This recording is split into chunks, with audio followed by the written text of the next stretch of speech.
Olá, amados, graça e paz. Aqui é a Catiane Lins do Ministério Vida e é uma alegria estarmos juntos mais um dia compartilhando a palavra de Deus. Nós estamos meditando na segunda carta aos Coríntios e o nosso capítulo de hoje é o capítulo 9. Amados, nós vimos na sexta-feira, capítulo 8, falando sobre contribuição. O apóstolo Paulo falando com a igreja de Corinto a respeito da coleta que eles estavam fazendo para os crentes da Judéia que estavam passando por uma situação bem difícil. E nesse capítulo 9, o apóstolo Paulo continua falando sobre esse assunto, que era a coleta para os crentes da Judéia, a contribuição que as igrejas estavam se reunindo para fazer, para ajudar esses irmãos.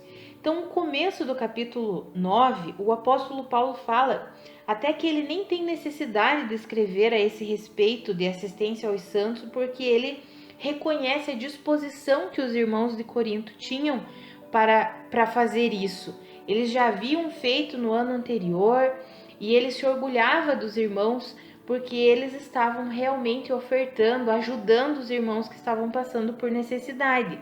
Mas aí ele diz assim, olha, eu achei necessário recomendar que alguns irmãos visitem vocês antes que eu chegue aí, para que todo o preparativo para que a coleta já esteja sido feita, para que nós não nos envergonhemos, porque eu falei tão bem de vocês a esse respeito com os irmãos da Macedônia, que imagine se alguns irmãos aqui da Macedônia forem comigo e nós chegarmos aí e vocês não terem separado oferta nenhuma, né? Será vergonhoso. É isso que o apóstolo Paulo está falando aqui nos versículos 1 ao 5 desse capítulo 9.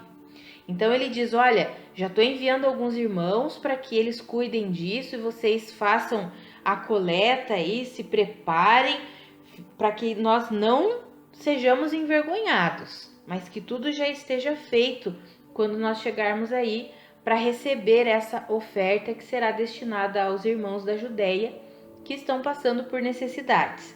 E daí do versículo 6 em diante, o apóstolo Paulo faz algumas declarações extraordinárias e esses versículos eu quero ler com vocês, que é do versículo 6 até o 11. Está escrito assim: lembrem-se, aquele que semeia pouco também colherá pouco, e aquele que semeia com fartura também colherá fartamente. Cada um dê conforme determinou em seu coração, não com pesar ou por obrigação, pois Deus ama quem dá com alegria. E Deus é poderoso para fazer que toda a graça lhe seja acrescentada, para que em todas as coisas, em todo o tempo, tendo tudo o que é necessário, vocês transbordem em toda boa obra. Como está escrito, distribuiu, deu os seus bens aos necessitados, a sua justiça dura para sempre. Aquele que supre a semente ao que semeia e o pão ao que come, também lhe suprirá e multiplicará a semente e fará crescer os frutos da sua justiça. Vocês serão enriquecidos de todas as formas para que possam ser generosos em qualquer ocasião e por nosso intermédio a sua generosidade resulte em ação de graças. Em ação de graças a Deus.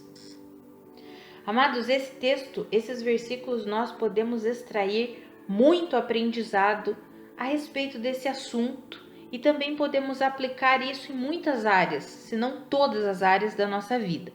Aqui nesse capítulo especificamente, nós já vimos o apóstolo Paulo está falando sobre contribuição, sobre oferta, e ele diz, olha, aquele que semeia pouco também colherá pouco, mas aquele que semeia com fartura colherá fartamente. Vale lembrar que ele estava falando com uma igreja que tinha condições financeiras. Nós já vimos isso na sexta-feira, no capítulo 8. Era uma igreja que tinha condições financeiras. Tanto que ele termina ali o versículo 5 falando, né? Preparem tudo para que nada seja feito com avareza. Ou seja, o intuito do apóstolo Paulo era que aquela igreja semeasse, tanto que ele falou lá no capítulo 8, de acordo com os bens que possuía, que cada um dê conforme os bens que possui. ele não está obrigando as pessoas a ofertarem, mas ele está encorajando os irmãos que tinham condições a não serem avarentos. Nós já vimos lá na sexta-feira, no capítulo 8, que ele dá o exemplo da igreja da região da Macedônia, que os irmãos estavam passando por uma severa tribulação, uma severa dificuldade, estavam em necessidade e ainda assim eles decidiram ajudar os outros irmãos, os irmãos da Judeia. Imagine o povo de Corinto, que estava vivendo nessa questão, no quesito finanças, eles estavam bem. Então o apóstolo Paulo encoraja eles, dizendo: olha, quem semeia pouco vai colher pouco também. Agora, aquele que semeia com fartura vai colher com fartura. Mas ele fala sobre um princípio extraordinário que nós precisamos aplicar na nossa vida. Cada um dê conforme determinou em seu coração, não com pesar ou por obrigação, porque Deus ama quem dá com alegria. Amados, a nossa contribuição não pode ser feita por obrigação. Precisa vir do coração, da motivação, da intenção do nosso coração. Não simplesmente porque alguém está insistindo, porque alguém está pedindo, porque alguém está falando algumas coisas para nós. Não, nós precisamos ofertar, contribuir de acordo com aquilo que nós entendemos no nosso coração. Nós já vimos na sexta, e vou continuar falando um pouquinho hoje, sobre essa questão de nós sermos generosos e entendermos no Senhor que o Senhor não nos pede para que nós nos sobrecarreguemos, para que nós sejamos prejudicados para ajudar outras pessoas. Esse não é o princípio de Deus. O princípio de Deus é que nós sejamos generosos de acordo com aquilo que temos, de acordo com aquilo que estabelecemos no nosso coração. Amados, o propósito é que nós sejamos generosos e não avarentos. Generosidade não tem a ver com valores estabelecidos. Algumas pessoas manipulam esse texto para estabelecer valores. Você tem que dar tanto. Se você não der tanto, você não vai ser abençoado. Não significa isso. O propósito de Deus é nos ensinar a sermos generosos. Talvez alguém tenha condições e essa pessoa que tem condições, o encorajamento do Senhor é: não endureça o seu coração, não seja ganancioso, não seja avarento. Às vezes existem avarentos e gananciosos que têm pouco. Às vezes nós achamos que é só quem tem dinheiro que é avarento e ganancioso, mas não. Tem pessoas que quase não têm e aí eles fecham ainda mais o coração deles. Não, eu não tenho nem para mim, eu não vou dar para ninguém.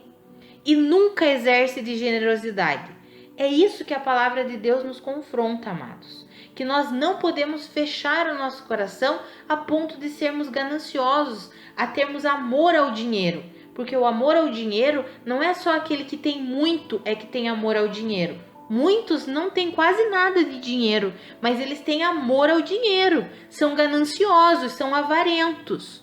E o encorajamento da palavra de Deus para nós é sermos generosos. E tudo aquilo que nós formos fazer em relação à contribuição, à oferta, nós tenhamos o entendimento de fazermos segundo os bens que possuímos, de acordo com o nosso coração. Não vamos fazer nada por obrigação, ou porque alguém está pedindo, ou porque alguém está manipulando a palavra de Deus para que a gente oferte. Não é assim. Seremos generosos, sim, ouvindo a direção do Espírito. Olha, eu vou fazer isso, eu quero ajudar aqui, eu vou abençoar esse irmão, ou eu vou abençoar esse ministério, ou eu vou abençoar essa igreja. Sabe, amados, esse é o propósito de Deus, nos ensinar a vivermos de maneira generosa, não por obrigação, não com pesar, não fazendo porque estamos sendo obrigados por alguém a fazer, a contribuir, mas porque determinamos em nosso coração, porque entendemos que tudo aquilo que nós temos é o Senhor quem nos dá, é o que nós aprendemos com esse texto, é o Senhor quem supre a semente ao que semeia e que dá pão ao que come, ou seja, tudo que nós temos vem do Senhor e por isso nós podemos exercitar a generosidade. Como eu já mencionei, vou frisar aqui mais uma vez, generosidade não significa um valor específico, uma quantidade específica. Significa fazermos sem deixarmos o amor ao dinheiro nos dominar. Talvez você esteja vivendo um momento que você só tem a quantidade ali para pagar as suas contas, para comprar sua comida, mas talvez tenha um irmão que esteja ainda mais necessitado que você. E aí você pensa, puxa, eu posso pegar essa quantidade aqui, talvez para você seja muito pouco, mas para aquele irmão que está em maior necessidade ainda seja muito. E aí você diga, não, esse valor eu posso e eu vou dar de coração. Talvez você pense, mas é um valor tão pequeno. Mas não é sobre valores, é sobre o nosso coração, amados. O Senhor quer sempre trabalhar com o nosso coração, com as motivações do nosso coração. Por isso que nós podemos aplicar esses princípios e essas verdades a respeito de ofertas e contribuições para todas as áreas da nossa vida. Não é simplesmente ir lá e fazer porque alguém mandou fazer, porque alguém está pedindo para fazer, mas é fazer de coração, derramando mesmo o nosso coração diante do Senhor e permitindo que Ele flua em nós e através de nós em todas as áreas da nossa vida. Nesse capítulo específico, inclusive na área financeira. Então a minha oração hoje é que o Senhor nos ajude a olhar para finanças conforme o olhar de Cristo Jesus. Temos vivido tempos difíceis, sim, pessoas maldosas, mal intencionadas têm usado o evangelho como fonte de lucro. A palavra já nos garante que isso aconteceria, e por causa disso muitos crentes têm fechado o seu coração e não têm ofertado, contribuído, ajudado nada nem ninguém.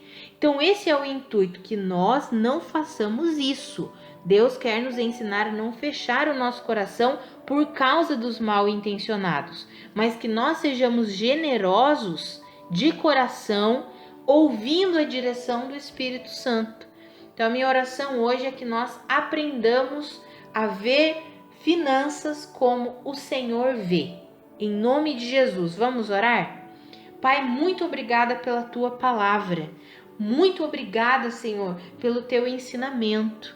Pai, eu oro pela minha vida e pela vida dos meus irmãos. Nós sabemos que o Senhor habita em nós por meio do teu Espírito e o Senhor é extremamente generoso.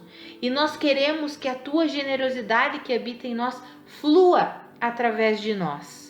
E hoje nós estamos aprendendo a respeito da vida financeira, Senhor, e nós queremos que o Senhor flua em generosidade através da nossa vida financeira. Então nos ajuda a administrar as nossas finanças para a sua glória.